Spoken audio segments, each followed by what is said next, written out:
I'm so glad to see this room filled with a lot of people from Ward 1. It's really exciting. My name is Emily Durway, and I'm running for Akron Ward 1 representative. I'm here to talk to you about a lot of things, and I'm really excited by these questions.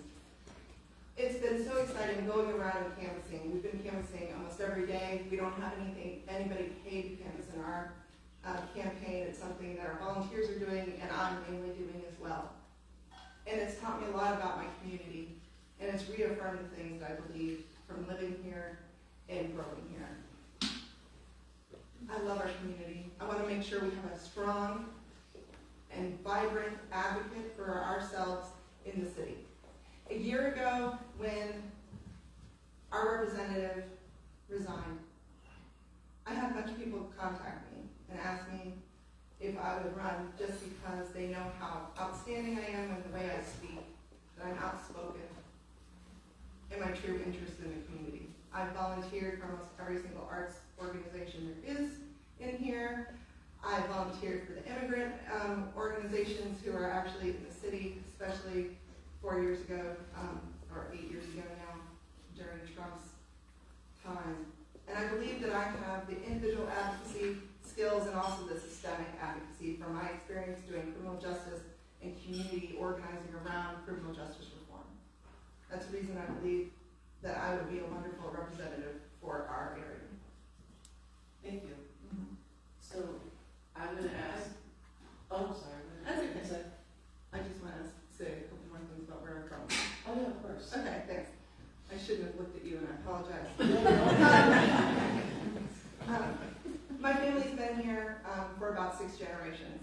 One of the best things I experienced while canvassing is when I went and I canvassed the house that my great-grandfather built. He died when my grandmother was 16. The only way she was able to survive and her mother was able to survive was because of the rent from the houses that he constructed around here. Right now there's a sign for my campaign outside of that house. And the person who's in the house actually also goes to the church that I attend, which is First Congregational.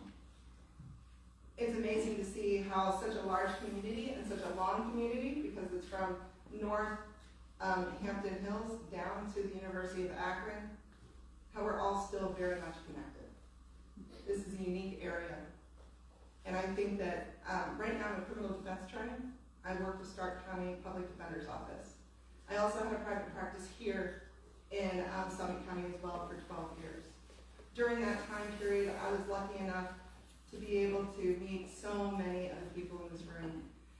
And one of the first things I did when I moved to Highland Square was we were protesting tearing down the ash tree in the Highland Square neighborhood. The young people who were in the community treasured the trees that were around and treasured green space. They got together and they also knew that if we had bars on both sides of the street, it'd become a bar section. And you wouldn't think that young people would be against a bunch of bars, but they were. I was able to go and help out with that when somebody was arrested as a result and do some education about protesters' rights at that time. That's how I was introduced to this community and to a lot of the supporters that I have here today that I just want to thank. It's so exciting to see the vibrance of this community grow, and I want to be here for the future. Very good. Now look at you purposes. All of it. So as a criminal defense attorney, we've had this question asked a lot tonight. What are your thoughts about the current state of policing and criminal justice in the city of Akron, and what needs to be done to change that?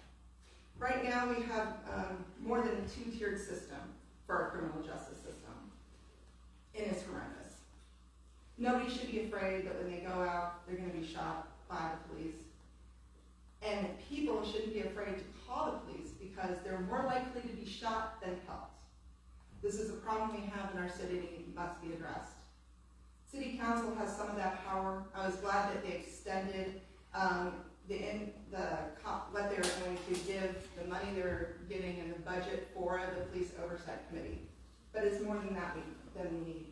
We also need policy changes inside the police department that are adopted and then followed We also need a union contract that reflects those changes in those policies and shows that there are sticks that are going to occur if you don't follow that policy, and a clear connection between that and the new union agreement. Without that, there's not any teeth that can be done.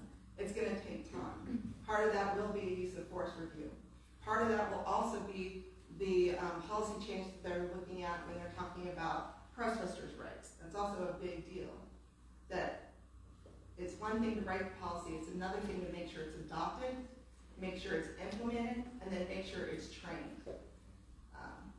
We also have a police department that has not been community focused over the last 10, 15, 20 years. Nobody's going around knowing their community. The police, when they come out, they don't necessarily know who's there. They don't know the person around the block, which was not true 30 years ago. People knew who was in the community. We've got to change the way we address police in general.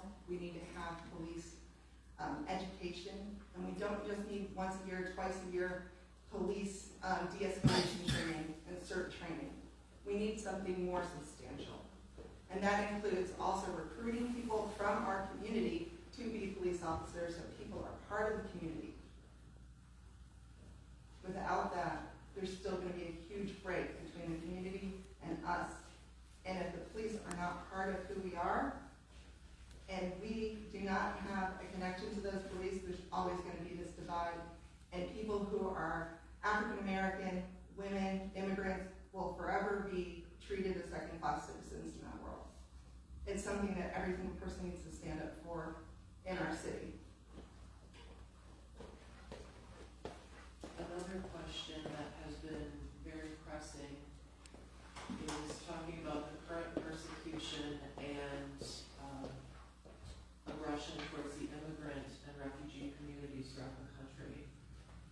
Do you support passing legislation making Akron a sanctuary city? If not, or if, why so? I support every single part of why you would want to become a sanctuary city. There are practical things that are done through that process a lot of times. I do not like performative politics. I do not like doing something just for the sake of having a title. I want the actual effect of that. So, when you're looking at sanctuary cities, what do you really want? You don't want your police department working with federal agents to pick up individuals. You don't want them, as we've seen recently, bashing windows in to try to arrest somebody who has a small charge or even no charge that just is undocumented. It's scary for our community. It's traumatic to everybody, especially the people who are the immigrants. If you look at our community and at North Hill, this came up in my community meeting last night. There's a sense of community, and there's so much change happening in North Hill. That's all being prompted. That's all being motivated by that immigrant spirit that is there. Without that, I don't think North Hill would have the vibrancy and the excitement. There's buildings that are being fixed. There are houses that are being renovated. There's old stock houses that are being fixed up. There's businesses that are coming to use. There's storefronts that are there. It's wonderful when you go through there. That comes only from an immigrant population. There's all those things that have to do with sanctuary cities, like the fact that having people in jail is one part, and usually a big part, of what a sanctuary city actually does. So they say, we're not going to house people for ICE. In this instance, we do not control the jail, Summit County does. It's something that would be very important for Summit County to have as part of their sheriff's department for not allowing ICE to store people in any facility here. And I support all of that. Do we need to call it sanctuary cities? I don't know. Would that really save us from losing all the money, $81 million? This administration seems really focused on words and not focused on actual policy. So it actually might be more effective for us as a city to focus on what we want to achieve and not some performative statement of what it would look like. So So a question that was just submitted, talks about how do you think a budget can be created and managed as well as enforced effectively, and how are we currently seeking accountability around the current budget and how it's managed? Could you say that again and break it up? Sure. How do you think a budget can be created and managed as well as enforced effectively, and how is the council doing right now with seeking accountability around the current budget? Just in general, they create a budget every year. In the past, the mayor has put out their budget and works for the next year creating it. I think one of the things that would be helpful for city council, and what's important, is not just the back and forth after the mayor has put up the budget. And sometimes I think our advocates in our board, I think when Rich was here, he was very good at it. I'm not sure how that's happened since then, but making sure we're actually advocating before that budget is passed and making our own suggestions for those budget items and how much. What was the other part for? The seeking accountability for the budget and how it's spent. Yeah, I think that's something that is easier to do with the budget because once it's passed, it's laid out. And you can actually tick off where expenditures occurred, what has been paid for, what has not been. And also the results of that. So you can see which streets have been resurfaced, which parks have been fixed, which parks have been created. Honestly, a lot of times, all of that advocacy can only happen in the year before. So we need to be doing it now for 2026. The person is elected for next year is going to be doing it for 2027, because that's how this works. Can you speak to your experience engaging with the Akron City Council and or attending Akron City Council meetings? Sure. I watch the city council meetings on YouTube a lot. I find them really interesting. I also review the minutes oftentimes. And, you know, one of the things I'd like to see as a citizen in this ward is something that actually lists all the things that are voted on every time and also who votes for it. I was going back and trying to figure out exactly what our current representative who was appointed voted for and why, and it's not an easy process to go through all of that.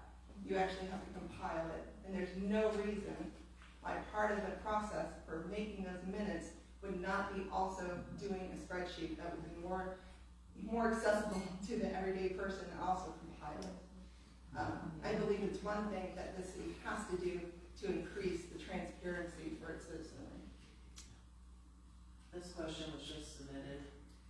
If elected to city council, what are one or two changes that you can help make, and what uniquely qualifies you to drive these changes? Sure. Is that the other question that was about two things I want to work on as a city council person? That Fran got, is that the same question? Yes, it was just submitted by two separate people. Oh. But I mean, that's what you're asking for, is the two different things? Two different things that you feel are almost your issues that you want to focus on and put through council. So the first one, which I've talked about in almost every single door I've gone to, which has been hundreds, is housing. There's a variety of things of housing here in Akron that need to be worked on. Number one, not only out of city, out of county, out of state landlords, but also just out of city, out of county, out of state, like property owners. It's a huge problem in Akron. I know myself, I've been a renter for my entire life. I just now saved up for 4 years, and I was looking for 2 years to buy a house. I just bought it in January and moved in really around March. I am so lucky that I was able to do that. But it's been a hard process. And I'll tell you that everything about our current housing market, and a lot of that is being influenced by private equity and corporations that are buying these properties, reduce the chance to even be able to buy something. So people who are young and want to stay in the city, if they want to try to even start a starter house or a fixer-upper, it's almost impossible to even put bids on it. Because once you have, they're asking for 20% down, they're asking for no inspections, and the only thing that's driving those requirements are these for-profit companies. and these for-profit people who are coming in and buying a lot of the real estate. There are things that they did in Dayton, things that they did in Cleveland, to make sure that people who are not currently here in Akron have to pay money and have to have fines if they aren't taking care of the land. And those financial sanctions are much more effective in reducing people who are going to come in and try to buy that land and make sure people are taking care of it. It actually is more effective than a lot of places have a variety of criminal codes related to the housing. They've found that the financial civil sanctions that are graduating and expensive are much more effective at getting things actually fixed and taken care of, and making sure these companies and these private owners have a representative who are here in the city who can take care of problems as soon as they occur. So that's one of the things I'd like to see us work on. The Housing Committee has done nothing, and there's no reason that should be so. The other part of that housing issue is also making sure that we change our zoning laws here in Akron so we can also provide ways for people to build on smaller lots and smaller houses.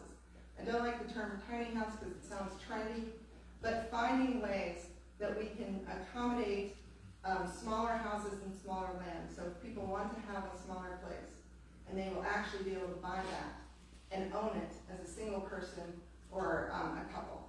Because right now, the only housing stock is really for families. Finding alternatives to that. And there are people in our community that are already working on those things and found that there's so many roadblocks because of the zoning. There's nobody who's going to actually pay or invest their money or capital in those because of that zoning law. The second thing I really want to focus on is criminal justice reform. As a criminal defense attorney, I work on defending people's civil rights every day. It's crazy to me that in 2025, we're still facing some of these basic issues that need to be addressed.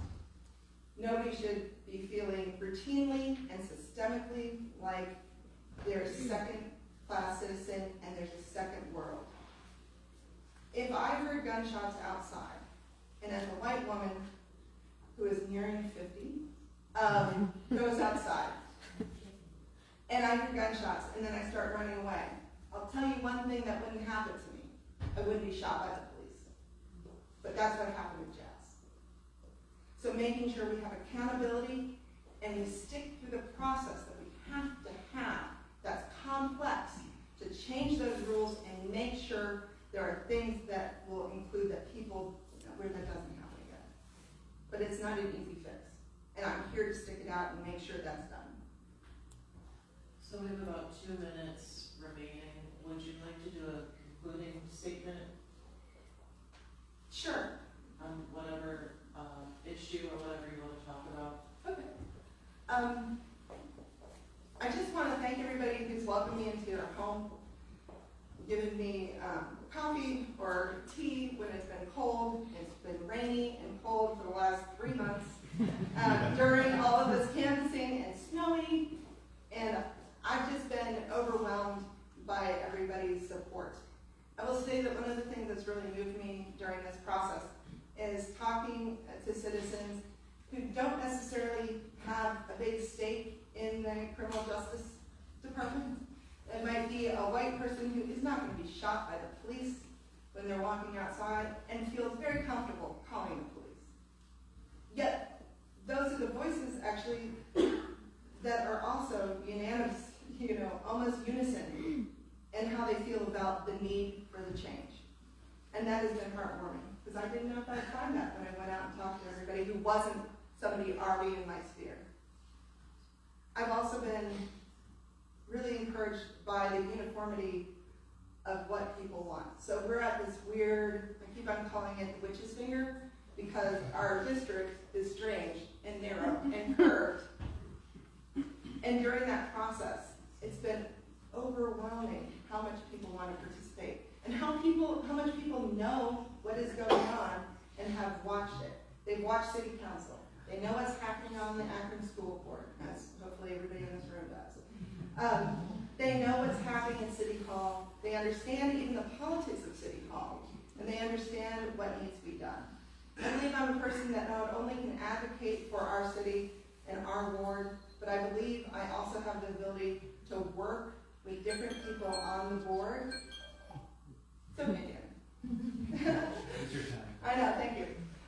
Work with people on the board who don't necessarily agree with the things that I'm going to be saying, coming to a consensus so that we can actually get things done and it's not just speech, is going to be a huge part of what I'm working hard for. Thank you.